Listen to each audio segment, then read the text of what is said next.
I want to do more of these. I want to do more videos. And one problem that I have is that I want them to be so insanely good. So I'm going to try to walk my own talk that something is better than nothing. And I'm just going to try to do these updates around whatever I'm posting on Fridays to give you a rundown on what's happening in the world of AI. And I'm going to publish it on YouTube. I'm going to publish it on Spotify as well. So you can listen to it and you can watch it as well, but mainly for listening. And if you're new to this, I'm Johannes Sundlo. I help organizations understand what's happening in the world of AI. And I do that from an organizational perspective, not the technical one. I'm not a technical expert. I'm an organizational expert. I help organizations to truly make it happen because AI is not about the tech. It's about the people. And I'm 100% convinced that's the truth. And you'll see why as well in today's update. That said, let's jump over to today's update. And AI is taking white-collar jobs, and there's much more in the tank, economists warn. And economists are pondering about the hot topic about white-collar works, and I also wrote about this week. And you'll find a link in the show notes to both articles. And their conclusion is that white-collar automation is just getting started. AI isn't stuck in pilot programs anymore. It's coming for entire functions in finance, law, and admin roles, such as HR.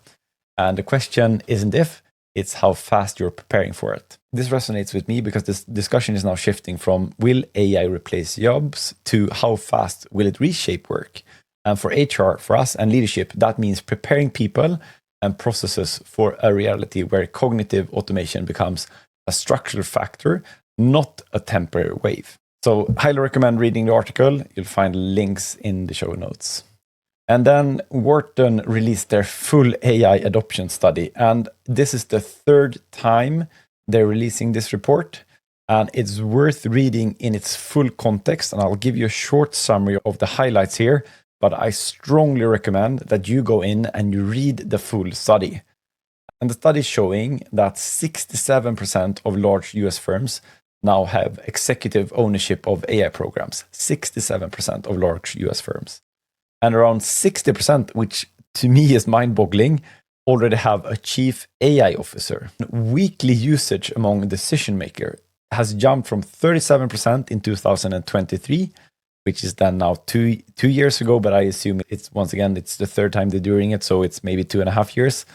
But 37% back then to 82% this year. Can you imagine that? 37 to 82%.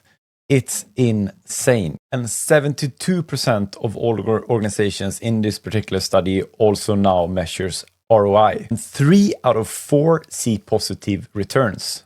So money is moving from let's try this to this actually works.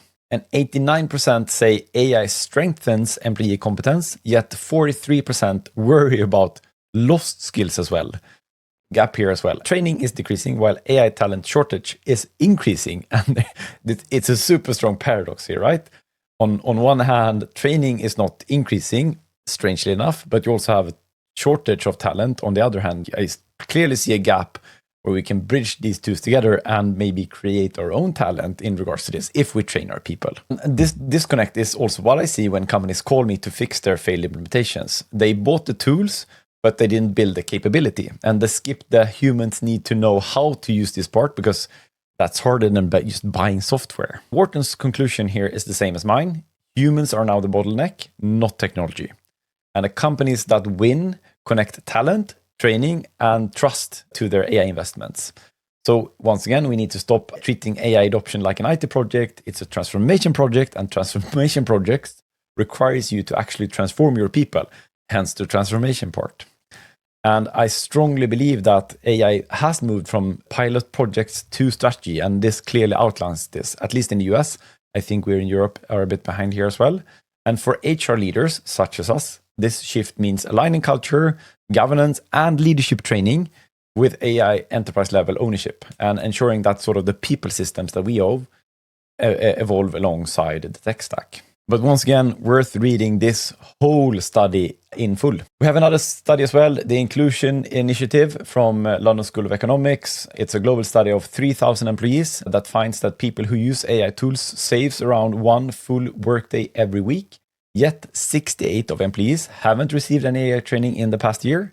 And those who have been trained not only used AI more, but save over twice as many hours per week. So once again, we shoot ourselves a bit in the foot here as well when we don't educate our people. And I can't stress this enough. And I know that I'm speaking on behalf of myself because I do trainings, of course. But once again, train your people. Train your people. It's not that hard. You either invest in someone like me or you do it yourself. But you need to train your people and you need to educate them. You need to help them use these tools to their advantage. So please do that as well. And once again, we know that productivity gains are tied to more training than just the tools themselves. So for organizations investing in AI upskilling early, it's both a cultural and strategic advantage. And it just shows that investing in that is well worth. Then we have California entering the EU AI Act. I was supposed to say. I didn't say that. We have California entering the game where we have laws surrounding AI. And the Civil Rights Council approved new regulations to protect against AI-related employment discriminations. And they have now finalized the new regulations that protects workers and job applicants from AI-related discrimination in employment decisions. And the rules, effective from October 1st, 2025, that is, clarifies how existing anti-discrimination laws apply when companies use AI. Or algorithm or automated decision systems in areas like hiring and promotion.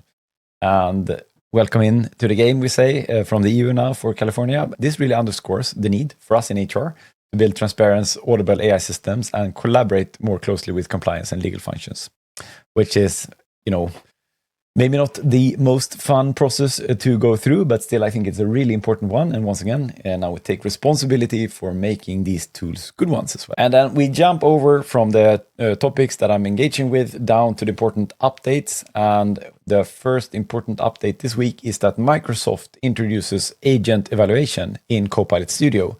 And that is a framework for testing and improving agents directly in the development environment. And this is especially important for you who are a Copilot customer. And I highly recommend that you try this out if you have the capability, because it's quite cool, I would say. And Sam Altman did a long video this week as well, where he talked about what's next for OpenAI. So this is roughly how much time the model spends thinking, right? And if you look at how much time the models currently spend thinking about problems, and if you think about how much compute, how much time you would like to spend on problems that really matter, such as scientific breakthroughs, you should be okay using entire data centers. He did a too long didn't watch thing on X, but the even shorter version here is that they're aiming to have an AI research intern by September 2026 and a full AI researcher by March 2028. And they're committing 1.4 trillion, that's trillion with a T, to compute to make it happen, or on compute as well to make it happen. They're also restructuring from their weird, in my sense, non-profit setup to a public benefit corporation because they deem that scaling AI requires real money. And they say that they might fail, and they're admitting that as well, but they're betting 1.4 trillion that they won't fail. And that's it for this week. Fast, nimble, let me know in the comments what you think about this, and I'll catch you next week, hopefully.